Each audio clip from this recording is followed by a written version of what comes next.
With ADHD, you're just gonna have to live in the moment. As soon as I started to learn about inattentive ADHD, I realized that there was like nothing wrong with me. It's just that I didn't understand that part of my brain. One thing really struck me is that there were several times in my life where I felt like I'd gone in kind of cruise control or something strange. I never understood that. I'm like, why do I shut down and go in cruise control? And I realized it's because of the decision-making thing. Nelly Furtado is a world-renowned musical superstar who needs no introduction. Today, she opens up about her ADHD diagnosis that she received at 43 years old. Showing you a side of her you've never seen before.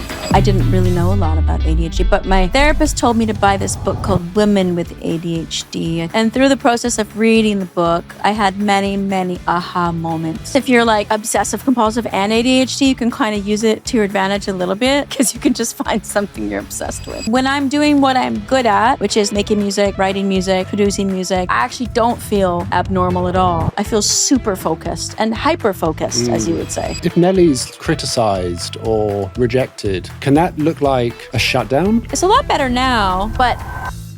Quick one before I get distracted. I just wanted to say a very brief thank you to all of my listeners. Thank you for tuning in and thank you for subscribing and following the podcast. It really, really helps. At ADHD Chatter, my mission is to ask the world-leading experts the hard questions to give you access to the most pioneering advice the world has to offer, and with an aim to help you feel seen. Following and subscribing helps me on my mission to book these incredibly insightful guests and to give you these incredibly insightful interviews. Remember, you're not broken, just different, and you have always been enough. Nelly. Hello. I'm excited.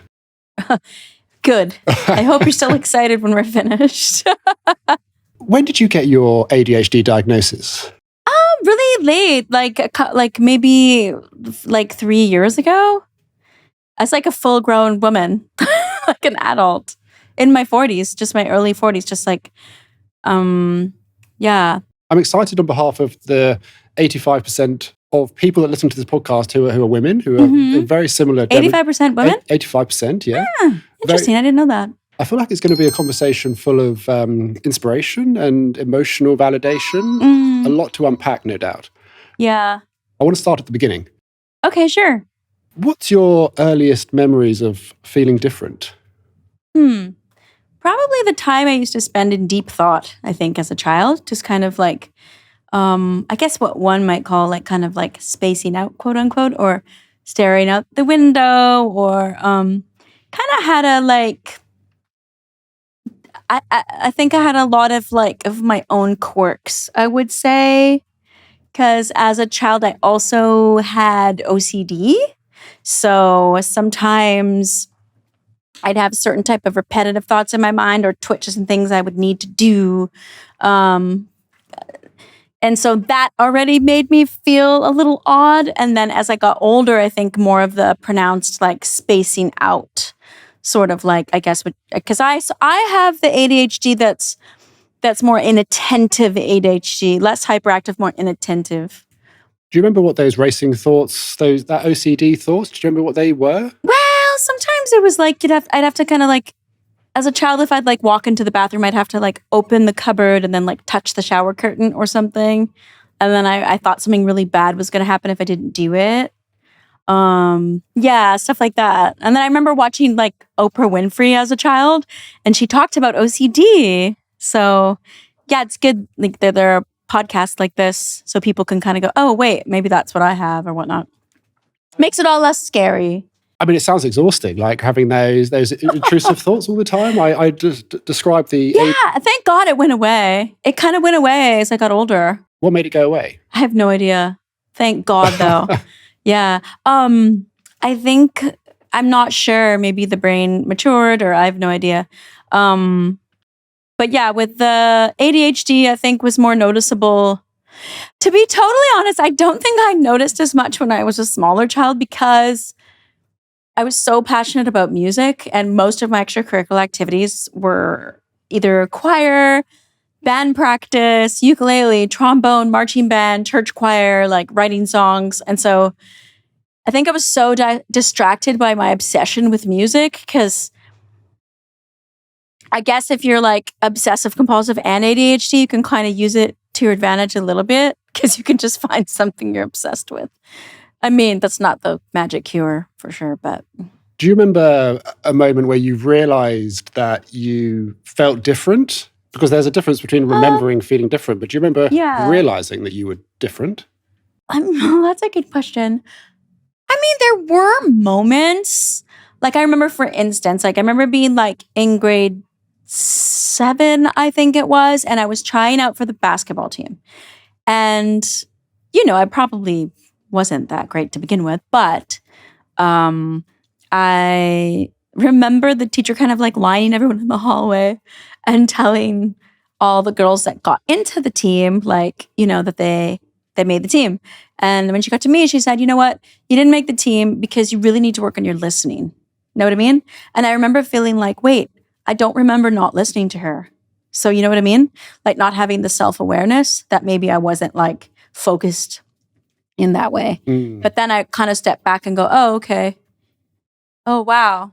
Okay, it's just because I'm not listening, which is like inattentive. Totally. I describe ADHD, the inattentive type, as having like 10 highly caffeinated squirrels barreling around in your head all the time. Like, each one pulling you in a different direction, a different thought. And that can create an internalized anxiety sometimes that almost creates this inability to zoom in. It's that sort of Pandora's box, right? You walk and you walk to go get, to unlock the back door, and then you see the paper on the table, and then you move the coffee cup, and that reminds you, oh, wow, I just got that new coffee. And then you're going to grind coffee beans, and you're like, what am I doing? So yeah, those would be the squirrels. Quite easy to get distracted by a side quest when you've got ADHD. Yes. My friend said to me this week, actually, a friend with ADHD said, what I do is I like to make sure I'm closing all the tabs, which I really liked. It's like you're closing all the tabs in your mind before you move on. And I guess if you don't close those tabs, you can be overwhelmed. And sometimes that can create like a paralysis, physical paralysis, which to somebody who doesn't understand what's going on. I've had a lot of that in my life for sure. Then you get called lazy?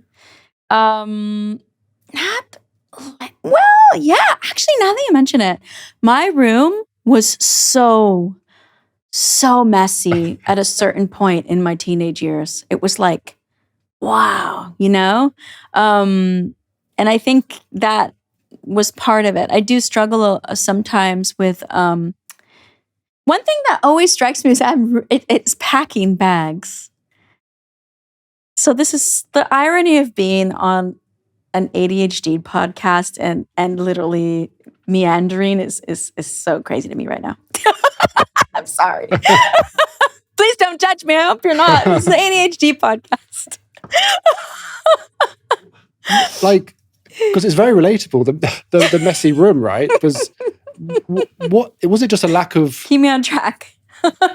What the diagnosis story? How did that happen? Was there like a chain of events that led to that? What? That's an interesting question. So, it was like I had a really good therapist, like a good psychologist, and she was like very sweet and kind, and we just would talk a lot. And she said, I don't know, I think it was me. I don't know how it came up. It just kind of came up naturally through the course of therapy, and it was like I really want to kind of, get kind of tested for this or whatnot, and so I just kind of went through a few of those processes with her and some different testing. Mm-hmm. What did you think ADHD was? Did you have any preconceptions towards it before you got diagnosed? Before, I didn't know a lot about it, and I didn't even know that there was an inattentive kind of ADHD. I thought it was just hyperactivity, because the only thing that really gets the headlines is like ADHD and like kids or hyper kids or whatever. So for me, it was more like, aha, okay, this makes sense. Because any friend of mine, like from junior high forward, would be like, oh, don't know where she went. So I'd be talking to you. And then I'd just space out like completely, and they'd be like, oh, okay, you're back. And they just, my really close friends, they're used to it. You know what I mean? But yeah, I would say I did not know what I didn't really know a lot about ADHD, but my therapist told me to buy this book called Women with ADHD. I think it was written about 20 years ago. And through the process of reading the book, I had many, many aha moments where I went, oh my goodness, because it just presents itself differently in women, because we have a lot of different, roles we're supposed to, embody. And all of a sudden, it was so nice. It was like a weight had been lifted off my shoulders. Like, okay, there's like a reason, why I might feel insufficient in certain areas. Do you think you started feeling more sufficient? Did your self-esteem go up post-diagnosis?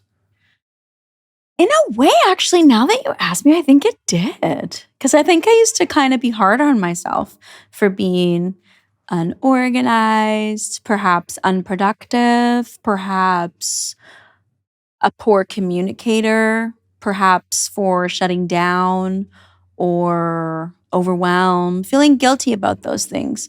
But as soon as I started to learn about inattentive ADHD, I realized that there was like nothing wrong with me, It's just I didn't understand, that part of my brain. So that was like really, really nice and helpful. I guess it comes with a lot of validation, I guess. You can look back through your life, perhaps, with this new paintbrush and add color and context to previous decisions. I would definitely say so, because one thing really struck me is that there were several times in my life where I felt like I'd gone in kind of cruise control or something strange. I never understood that. I'm like, why do I shut down and go in cruise control? And I realized it's because of the decision-making thing, that there's so many choices that you just get overwhelmed. Or I didn't understand why I would buy certain things, like silly things that I already had, because you're so overwhelmed you can't like find them. You just can't find them, or it's impossible to find them. Yeah, I mean, I can't walk into a supermarket and remember what I want for dinner, so I just leave. I mean, yeah. Do you find you've been? Well, that's the thing. A lot of editing of my life, I'm gonna say, I think, to manage the ADHD. Just to be like, okay, now I'm really gonna. It's like I feel like my life's been this constant streamlining. It's this constant editing just to kind of like make it make sense. So just this streamlining of life to kind of simplify so that you can live, or live well, and feel good every day. Where do you think it's caused the most problems in your life, ADHD? Oh, that is such a good question. Where has it caused problems? I would say just the overwhelm. Overwhelm, definitely.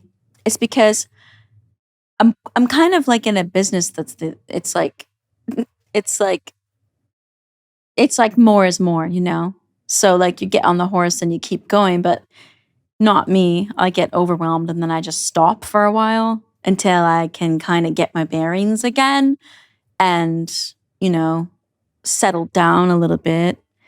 Then I go again, But then the irony is the actual nature of what I do is quite healthy for my ADHD because it involves a lot of focus and a lot of repetition. So, for instance, preparing a concert is very repetitive in a really great way that's still exciting, because I love music. So although it's repetitive, I can do it because I love music and music comes naturally to me. So when I'm running a dance, like choreography or something over and over again,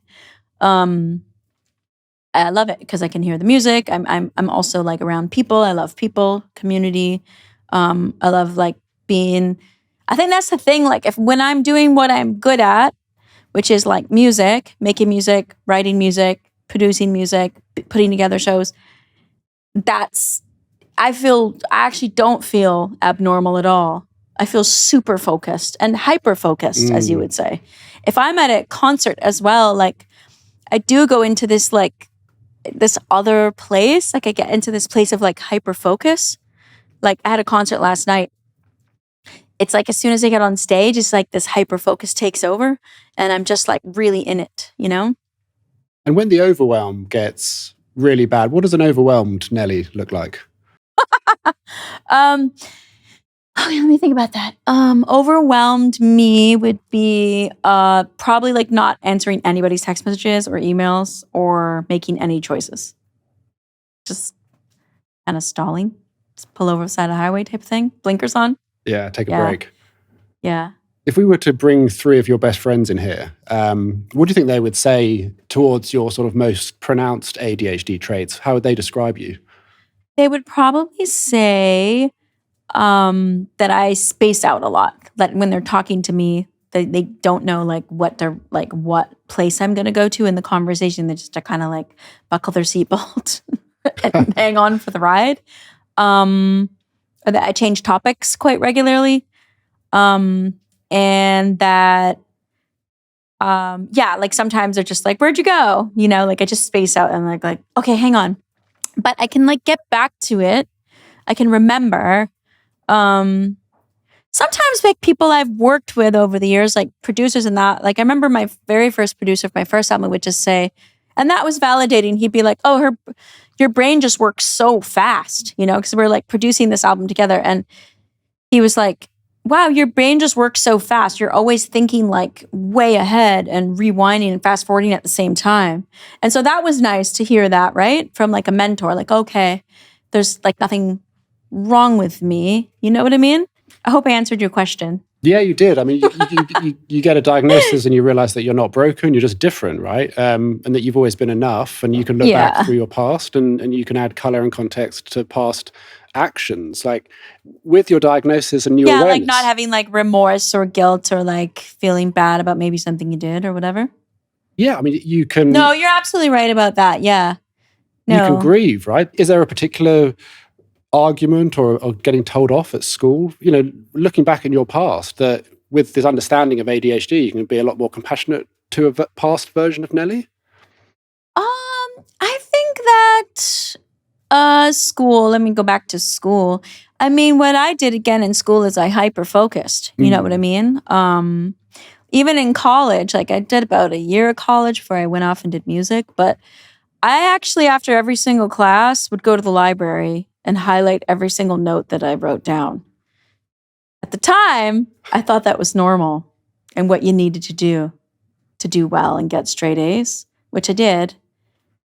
But do you see what I mean? Now I'm like, wait a second. Maybe not everyone has to sit with a highlighter and be like, review. So it's like this, like, what's it called? Like overachieving. That was also one of my hallmarks of mine, I guess. My ADHD is like, same thing in elementary school. It was like, I had to get straight A's because it was like the hyper focus. I'd focus on something. So I was like, I'm going to focus on getting straight A's. So, oh my God, the teacher has told me I need to hand in 5 pages about coyotes. So what do? I hand in 20 to make sure I get the straight A. And, the nurses are on strike. I'm going to go interview them outside the hospital. Like I'm 10 years old interviewing nurses because I want to hand in a project about nurses. And the teacher's looking at me like, what's wrong with you? What? Thanks. Why did you do this? So overachieving, definitely perfectionism for sure, to make myself feel more normal. Yeah. Where do you think that comes from, that desire for perfectionism? Probably just to like harness my brain because it's like so many wild horses running around in there.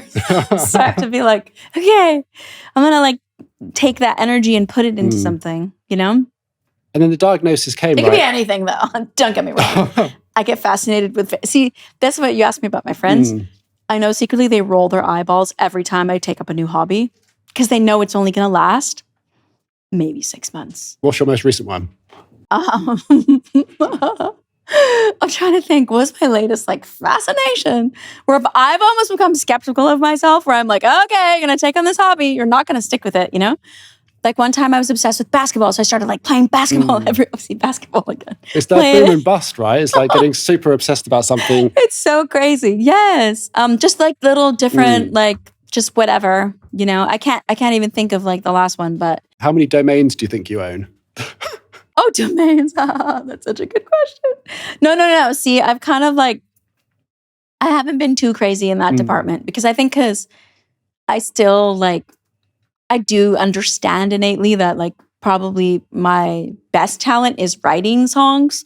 So I haven't like, well, that's not true. I have started other things that have failed. And I think it's because I couldn't follow through, you know, whether it's, you know, different things or ideas I had. But I don't know. And I think too, I think motherhood's kept me really grounded, to be honest, because children keep you in a routine.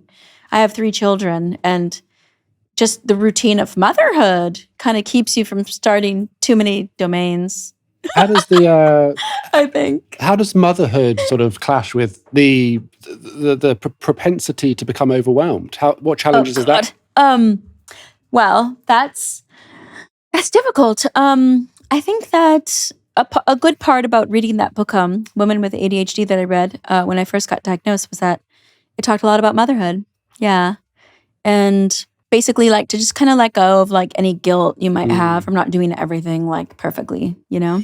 A quick word from our sponsor. We've all had that nightmare. You're on that final warning from that friend. If you miss their birthday again, your friendship is over. Finito. And you do miss it. Even worse, you miss their wedding and you were giving the speech you forgot to write. I can change. You plead with them and they say, no, you can't. Well, actually, you can. How? Tiimo app. That's how. Tiimo app has organised me in a way that's made me unrecognisable to my nearest and dearest. What ADHD? Tiimo's ultimate planning partner, checking in on you to see what you need help with and what chores you need to accomplish day to day. The important difference is Tiimo is designed by neurodivergent brains for neurodivergent brains, and you can tell it's built to adapt to your neurodivergent way of thinking and be flexible to your way of planning. And now it's even more simple with the AI Planning Assistant. Tiimo offers an incredible new voice transcribing service, making it even easier to use. It's almost so simple that it feels like a cheat code to play life on easy mode. Give it a go and use the link in my bio for 30% off. Just a note though, this code is only applicable on the web browser, not on the smartphone. Back to the show. Nelly, when you got your diagnosis, what was the reaction from those like nearest to you? Family, friends? Oh, it was kind of fun. Just kind of like, you know, just telling the people closest to me, and it was like, oh, wow, that makes sense, you know? Yeah. I mean, of course, I'm always like wondering what I could do to like kind of help things move along at work and things. I think sometimes my communication's not that great with the people that I work with, but, you know, sometimes people go the extra mile to try to understand what it might be like to have ADHD and how maybe how they can figure out the best way to communicate with me effectively. I think I will say it that way. Is that because your career is very busy? You must have a team around you. Is there an amount of self-awareness that has enabled you to almost delegate perhaps bits that you struggle with? Yeah, I think it's definitely good to surround yourself with people who might be good at things that you're not good at. You know what I mean? People kind of keep you in check in different ways. Yeah, I definitely do that, I would say. What about songwriting? How do you think your sort of unique brain helps you in that arena? Probably helped the most when I was really kind of like learning the art of songwriting, just kind of sitting alone in my room and writing several songs in a row for hours and hours, because it takes that, again, hyper focus to do that, I think. And then in a studio setting and as a writer, a producer, and kind of like making albums, I think it helps a lot because I can manage a lot. I can kind of have 10 people in a studio and it feels very normal for me, and just have like a bunch of different songs kind of happening at the same time in a way. Because that's the ultimate meander, is kind of music, jamming. Like when you jam and you improvise, you can just be you, and you can test that out, you know? You can test out what can my brain do? So I've been lucky enough to put myself into certain situations where I can kind of take my brain, you know, as far as it can go in that way, in terms of creating when I'm sitting making music or writing songs, improvising, in terms of, and what I mean by that, just to be clear, is is I write my songs kind of off the top of my head, a lot of them. So the melody and lyrics all kind of come together at the same time. So one time I sat with a bunch of strangers as sort of like a kind of like a performance art experiment I did at the MoMA PS1 in New York. And I sat for about 3 hours at this fundraiser thing in my own classroom, quote unquote. And I just had a guitar and I had just paper and pencil and like a literal like cassette tape recorder. And groups of like 2 to 5 people would come in at a time, and I would kind of talk to them about their most precious childhood memories or like what dream they had the night before. And then I would start to like write this song. And the idea was to kind of co-create with them in the same space. But I kept doing it for about 3 hours, and it was very like, it felt like a very brave activity because I think like when we really talk about the brain or like how we create things, it's fun to test the limits that way, you know? I've always felt like being impulsive contributes to the creative process. It's also a bit impulsive. Do you think would you describe yourself as an impulsive person? I can be. I don't think I have that like propensity to kind of do dangerous things necessarily, but I think impulsive. Yesterday, I invited somebody to sing on stage with me 30 minutes before I walked out and decided what song right before. How did that go? Awesome, because she was good. great. Her name's Katie B, and she was side stage, and I was like, do you want, like, I wanted you to sing, but I wouldn't have a chance to talk to you about it. And she's like, I'd be game. And then she's kind of walked out. See, that's ADHD gold. That is impulsivity, right? That's just doing something, because a lot of people would be too fearful to no, it's go so, it feels so good because you're living the way you want to live, you know? The way I want to live is like that. But not every day is like that. Regular life is not like that. What about imposter syndrome? Because in those moments when you're on stage in front of thousands of people, like, and you look very confident, but inside, do you feel always as confident as you look? I've come a long way, and I've really come back to realizing that like the art of performing is really in the preparation. If you prepare well, that's what gives you the confidence. So only in the last 2 years, 3 years max, have I realized that if I walk off the stage and I know that I did everything possible to make it the greatest show I could do in that moment, I feel really good about it. And if somebody says it was a good show, it's literally icing on the cake for me. Where 20 years ago, when I was in my early 20s doing shows, I really had no idea. I just did my thing. And then after, if somebody told me it was a good show, then I believed it was a good show. Know what I mean? See the difference?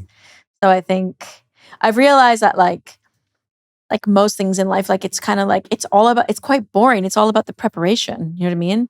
And in composition, in music, a lot of teachers will tell you that. And like even my vocal teacher, I remember him saying that before he passed, Ron, he would be like, no, you don't have to add any magic to it. You don't have to worry about that. Because when you're in your early 20s, you're all about, what about the rock and roll? You know?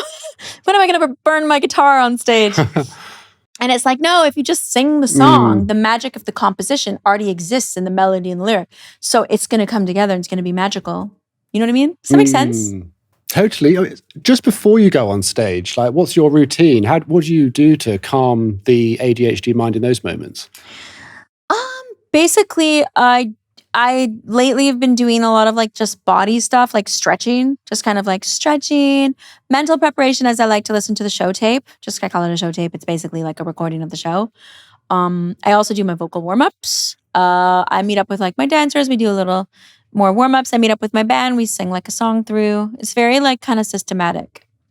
I've been reading a lot, like celebrities, right? They have... It's like an athlete, you know? You just know what you have to do for the game. It's like, you know, it's what you need to do for game time, you know? And post-show, like how are you feeling when you come off stage? Basically, when I come off the stage, You see, this is very different. I have to say, there's been like a totally pronounced difference between who I am now as a performer and who I was. Like, I was thinking about this last night actually, because I kind of came home after a really good show and I was like looking out at the water and it was like this great moment. And I thought to myself, wow, remember when you used to like in your early 20s when you were doing this, you know, kind of like first putting out music and everything, you would just come back from a show and just feel absolutely insane, you know? You would just have so many like chemical, like sort of like, I don't know how to explain it, like adrenaline. It's like your little 20-something-year-old body's feeling all this adrenaline for the first time. And I don't think your body knows how to process it properly. So it just takes a long time, or it's like a lot harder to be grounded. But now in my 40s, I'm super grounded. So like, it's so much more enjoyable when I tell you like, it's so much more enjoyable and so less terrifying. So less terrifying. How do you sleep? And I mean, like, because a lot of 4 hours minimum post show. I can't sleep. I need at least 4 Before the hours to show. wind down. so after the show, After the show, you have too much adrenaline. I need minimum 4 hours. right? So if the show finishes at like say 10 o'clock, you're up till 2, 3 a.m. Oh yeah. Yeah, for sure. If I And- finish at 10 or like, yeah, if I walk, like last night I walked off stage at 9 p.m. I fell asleep at 2 a.m. and I was surprised. I was like, oh, I'm proper tired. What do you do to like wind yourself down? Is it like do you have a drink? Do you You do a have to walk? like banter a little bit. You have to like socialize. Like last night after I walked off stage, I went back and watched like the next performer. And then after that, we were like, I don't know, we were taking pictures. We were like, yeah, I had to get home. And then luckily I had to pack for this excursion. So like, luckily I had something to do. And I was so grateful that I had that task because I was like, this will help me get tired, you know? How do you Yeah. sleep? Because sleep's a big issue, right, in the community, particularly with ADHD women. Yeah. Like, when you're not gigging, when it's just like a day off, how's your sleep then? You know, just don't go on your phone and you're fine. I think phones were designed like to keep you up at night. And I think if you just have the discipline to like put your phone away or turn it off, I know it's controversial. I turned my phone off completely. I didn't realize this, that it was controversial. Or I, turn on airplane mode, sometimes, as long as, all my loved ones are close by. But like, yeah, that. And then, you know what helps? When I was first getting back into performing, because I took like 5 years off, I was like really like hyper focusing, like really focused. And I was like, okay, what do I need to do? So I need to wake up again for rehearsal tomorrow at 8 a.m. Oh my God, I have so much adrenaline. So I would just turn off all the lights and just use candlelight. It's such a good trick because it gets your whole system really ready for bed. Candlelight, fire. No lights. Yeah, that's interesting. That's a good trick. You have to do it. Yeah. No lights, no phone lights, none of that. One of my guests has the hairdryer as their item. It's brown noise, like a little bit of background noise. It really helps them sleep. Oh, wow. Do you relate to that at all?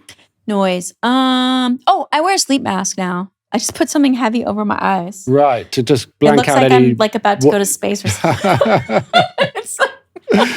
It's like this sleep mask I found at a spa. Yeah, that helps. But I didn't bring it on this tour, so I'm a little bit like, but I'm fine. Got ya. Yeah. I mean, that's a bit of that's awareness, right? That's like an amazing... Reading, just like a regular book, just like reading. Yeah. So you're able to like read whole books? Because I really struggle reading whole books. Oh, this is funny. I could buy a ton of books. This. I didn't realize this was weird until I knew I had ADHD, where I was like, do you read the article from the end and go to the beginning? You ever do that? I start a ton of stuff. Like I got a load of books that I've bought and I've read the first chapter. Yeah, and then I'm bored. And you're like, move on to the next one. Yeah. Sometimes I do finish a book. See, but this goes back to the college thing. You should watch me read a book. I'll read a lot of books. But when I say it takes a long time, because I need to process every line. I can't just like passively read it. I have to be like, What's your favorite genre of book? Like what keeps your attention? it depends. I've read so many different like types of, I go through phases. Like right now, what am I reading? I just literally picked up this book. I just picked up a book at the airport the other day. It's called, lessons in chemistry. Okay. Yeah, it's good so far. I like it. Yeah, it was good. It's fiction. And if you were to look back through your life, Nelly, at the sort of the traits of ADHD, would you describe any as sort of helping you have like a superpower? Do you think some of them have really benefited you? You know, I talked a lot about that last year when I was putting like my album out. And I was like, yeah, it's like a superpower. And so now it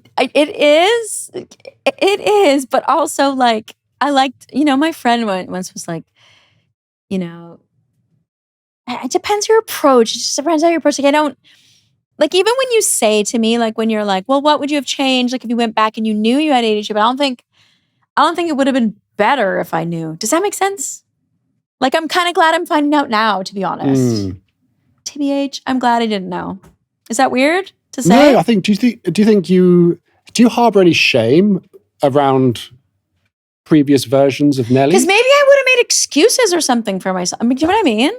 Like, I wonder if I didn't know. Well, I guess if you understood why, like why you did things in a way that might be considered unusual, you might have not beaten yourself up so much. I'm not sure, to be honest. Is that weird? I don't know. No, sometimes it's better to not know, right? And yeah, just live like I'm kind of somehow strangely grateful I didn't know till now. Because I feel like I'm more like capable of like using that knowledge in the way that suits me now. Does that make sense? Yeah, I mean, if you know, then like I gotta say, like I do really feel like with ADHD, like I know you can do things that can help you a little bit, but you just have to accept your life is not gonna be like you're just gonna have to live in the moment, to be honest. You know? I think that's the truth. If you know, then you look it up and you read that you're disordered, which isn't very nice to read, right? Well, yeah, that's the thing. Like that's the thing. So and it's too bad because I guess there's misinformation out there about it because I've read like it described as a disease, which it's not a disease, you know? You're just like neuroatypical, I guess. Yeah, right? yeah, essentially. Yeah, neurodivergent. Yeah, neurodivergent. I mean, it's an attention. And I like all those labels, like they're fine. But I just also don't want them to like limit anybody. You know what I mean? But I think that you should be proud in your limitation as well and be able, you know what, how I think it should be? I think it should be like, it should be less like of this thing that's like this, it's diagnosed and then you have this, it should be more like, this is how I like to think. This is how I like to work. Probably a lot of people out there also have totally different brains, but we all just kind of like are forced to like be in like a system. Whereas we should like all be able to advocate for like how we like to process information, how we like to deliver it. There should be less shaming about the way we communicate, for sure. And I think that's probably the way forward. You know what I mean? It's like I should be able to tell like my colleagues like, hey, I actually need this information presented to me this way. Or I'm not going to listen to you. And like, why? and I'm going to ask for the document 10 times today because I'm sorry, but that's how my brain works. You know what I mean? Like that should be okay. And so like, I guess it's step by step, you know? Yeah, making tiny accommodations and adjustments for yourself, right? Almost like advocating for yourself, standing up for yourself. Make that normal. You have to. I did that with a realtor actually once. Oh, a realtor? And he was so lovely. Yeah, because I was in New York. And at the time, she was going to live with housemates like in New York, like a while ago, like a long time ago, my daughter. And I was walking the streets of New York looking at all these apartments. And he's shoving all these documents in my face. He's lovely. He's like a friend of mine. And I'm just like, God, he thinks I'm going to fill these forms out today.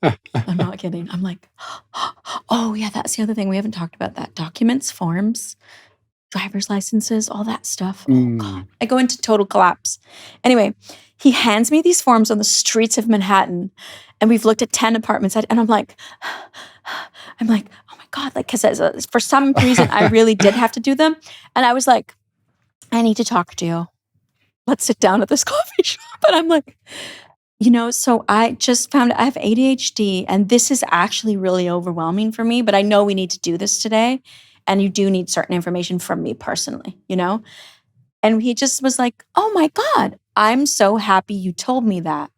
I'm really happy you told me that. Of course, I want to help you. Let me help you. How can we make this easier? And that was an amazing moment. to know that A, I was confident enough to do that, and two, there was no shame around it for me.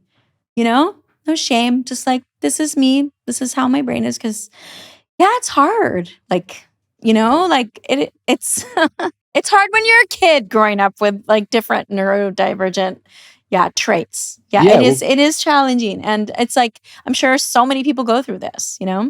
Well, kids growing up with neurodivergent conditions, a lot of them get othered, right? They get ostracized, they get called too sensitive, too much, too moody. Yeah. And that can compound throughout a childhood to create an adult that feels not enough or too much, or is very sensitive to rejection, or doesn't understand why they sometimes have to put on a completely different version of themselves just to fit in that particular moment. They have to change their entire personality to be more likable for whoever they're with on any particular day. Have you heard of the term rejection sensitive dysphoria?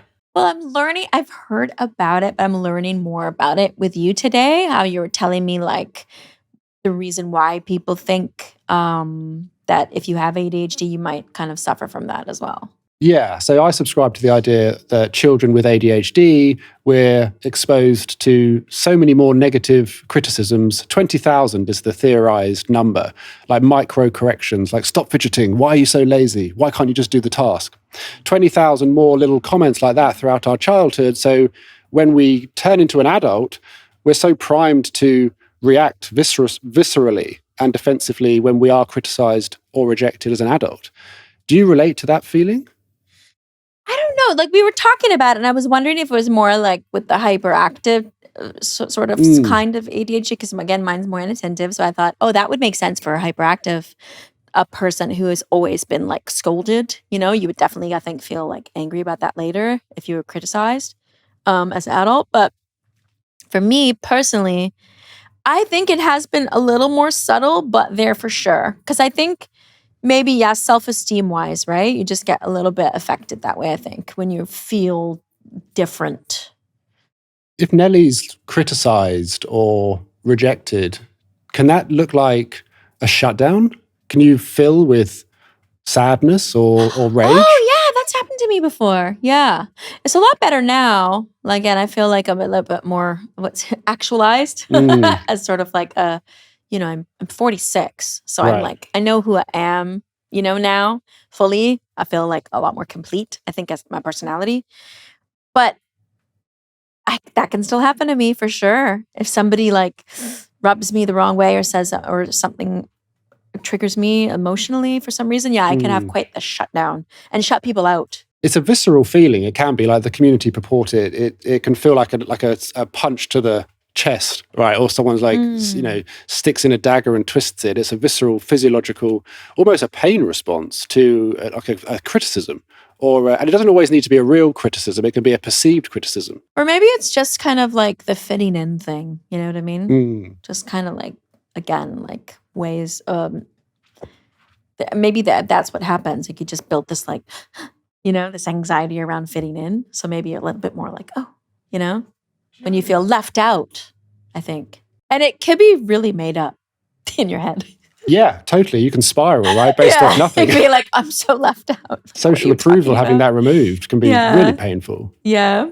Do you have any words of wisdom, Nelly, for perhaps like a late diagnosed ADHD woman, someone who is still finding themselves, finding their confidence? Yeah. Any words of wisdom? To be honest, what I really feel is that I think you should try to learn about yourself. Like, for me personally, like, I know that like if I haven't gone to the dance studio in a while and like learned some choreography or like done particular kinds of like exercise that help my brain, it's going to be harder I'm going to have a worse time with my ADHD. Like, if I don't get my exercise in, if I don't like go do like something creative, if I don't do like go to the dance studio, like do choreography, get grounded. So I think you need to know what might work for you, personally. It's different for everybody. But I think overall, don't like judge yourself and don't hold yourself to some strange standard of perfection or think you're gonna conquer. You're not gonna conquer. There's no conquering of ADHD. There's nothing to conquer. You know what I mean? Well, exactly, because you're not broken, right? Yeah, there's nothing. It's okay. You know what I mean? It's okay.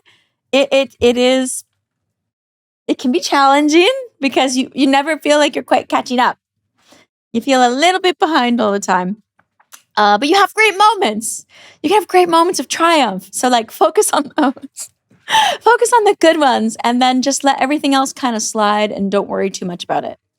Personally, I think that's how you live without, you don't want to hate your brain because the moment we overanalyze what our brain is doing, I think we start to hate our brain, to be honest. I think we start to go, because like, think about it, right? If you're trying to like check yourself all the time, like, oop, no ADHD. You can't be like, no ADHD. I've got a list today. Like, it's like, it doesn't work because then you're constantly criticizing yourself. And then you start to hate yourself, you know? Yeah. Well, that's the reality, I feel, because I've spoken to thousands of late diagnosed women in the community. And, you know, there is a real, sadly, it's heartbreaking. There is a real feeling of self-loathing sometimes because yeah, for so many sure. women have been told that they're too sensitive.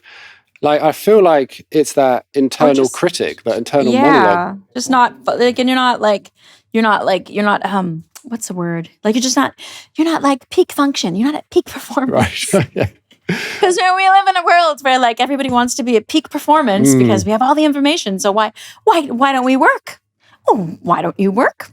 There's ways to work, you know? Yeah. Not work. I mean, why aren't you performing at peak? You know what I mean? That's like the culture in general. And it's like, no, we just need to be human, you know?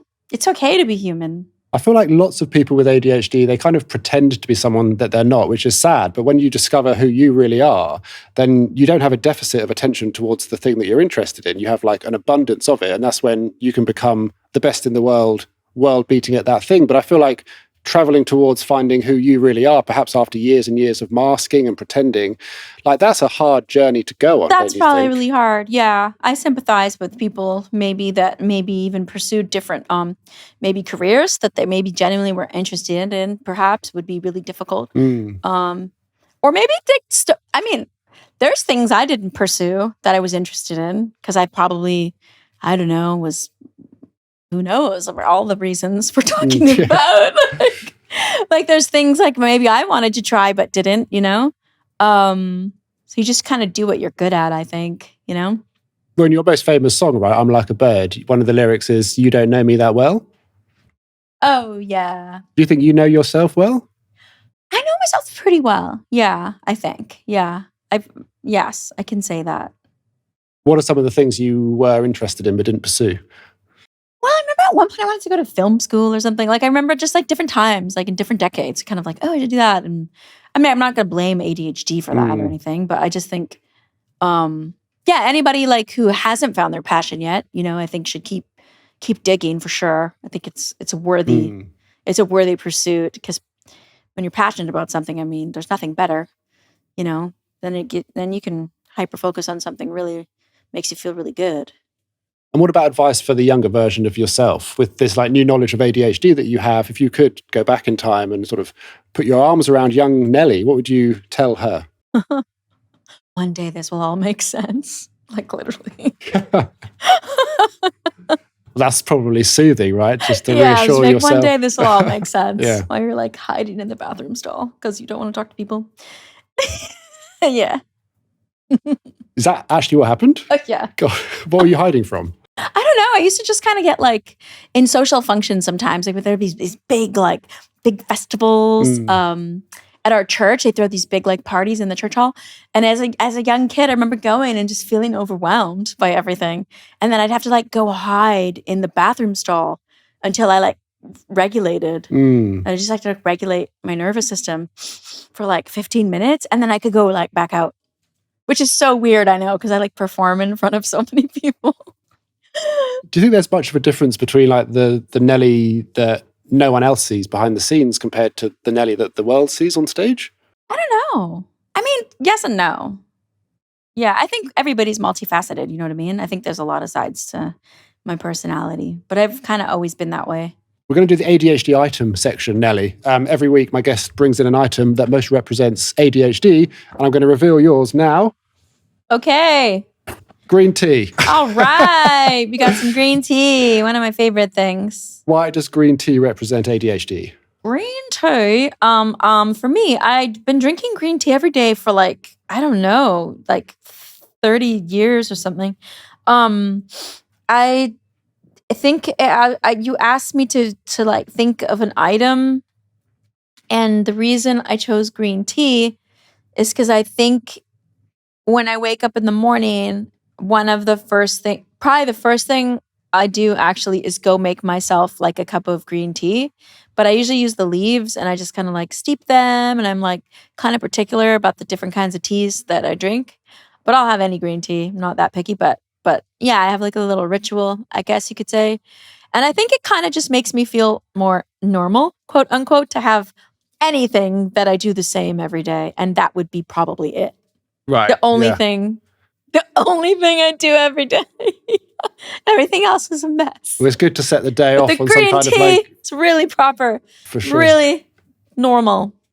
How does it make you feel? Like, do you feel like more focused after Yeah, it? it also makes me feel more focused. Sure. It makes me kind of feel like ready for the day, and just kind of like ready. I drink it on stage. Really? Yes, I bring like this lovely mug of green tea and I'm just like, it keeps my mind like, I don't like, forget lyrics. Do you think school is generally set up to accommodate an ADHD brain? I mean, is life? Is work? Are alarm clocks? No. It is hard, isn't it? I think, but this has been fascinating, Nelly. Train Really, really schedule? interesting. Nothing is. So why would school be? Like with scheduling, like Scheduling. yeah. Okay, scheduling. I ask for, when I'm working, I ask my team for the schedule 20 times a day when there's already an app where everybody else is on. It's called Master Tour. Do I have it on my phone? Of course not. Why would they think I would download that app onto my phone when I can just ask someone? That'd be far too organised. Nelly, this has been really, really fun. Just finally, and I think you know the previous Sorry. guest. I'm going to deliver a letter that was written by the previous guest. I think you know her, who's written her 3 rules to live by. And I'm going to deliver it to you. And if you could kindly read it. Okay. This is the previous guest, and I think you know her. Oh, Shanna. Shanna Pearson. That's my girl. ADHD Chatter. This is, okay. 3 rules to live by. Oh, she sent me these? Yes. These are primo. This is like some guru stuff going on. 1, this can make me cry. Own your differences. They've served you in some, brackets, many ways. 2, write down what you've done well and how it's helped you so that you'll see it often when, not if, you forget.